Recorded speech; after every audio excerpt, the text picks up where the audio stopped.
Hi friends, MN న్యూస్కి స్వాగతం. నేను మీ మొయినుద్దీన్. ఈరోజు మనం సివిల్స్లో ర్యాంక్ సాధించిన ఒక వీర వనిత గురించి మాట్లాడుకుందాం. విధి వెక్కిరించిన తన ఆత్మవిశ్వాసంతో కృషి చేసి సివిల్స్లో 483 ర్యాంక్ సాధించిన ఒక మహిళ ఒక జీవిత చరిత్ర గురించి తెలుసుకుందాం. విధి ఆమెను వెక్కిరించింది.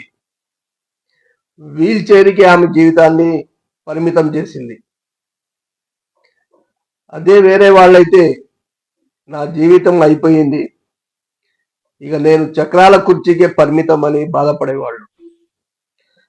కానీ అలా కాకుండా తన ఆత్మస్థైర్యంతో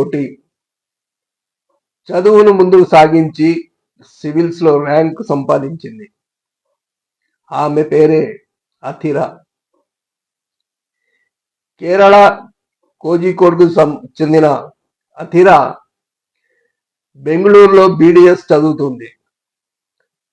సాఫీగా సాగుతున్న ఆమె జీవితంలో విధి ఒక్కసారిగా ముఖం చాటేసింది. అనుకోకుండా యాక్సిడెంట్ అయ్యింది. తలకు వెన్నెముకకు తీవ్రంగా గాయాలయ్యాయి. నెల రోజుల పాటు వెంటిలేటర్ పై ఉంది. ఆ తరువాత ఆమెకు తెలిసింది తన ఛాతీ నుంచి కింది భాగం పని చేయడం లేదు అని. 2 సంవత్సరాలు ఆమె జ్ఞాపక శక్తి లేకుండా పోయింది. తన తల్లి, తండ్రి, సోదరి సహాయంతో మెల్లగా ఆమె కోలుకోవడం మొదలుపెట్టింది. ఆమె తండ్రి సుగదల్, తల్లి మిని, సోదరి అనగా ఈ ముగ్గురు సహాయంతో మెల్లమెల్లగా కోలుకుంది. 2020లో బీడీఎస్ పూర్తి చేసింది. దాని తర్వాత ఎన్జిఓలో డిజబిలిటీ వింగ్కి పనిచేయడం ప్రారంభించింది. అక్కడ ఆమె ఆత్మవిశ్వాసం పెరగసాగింది.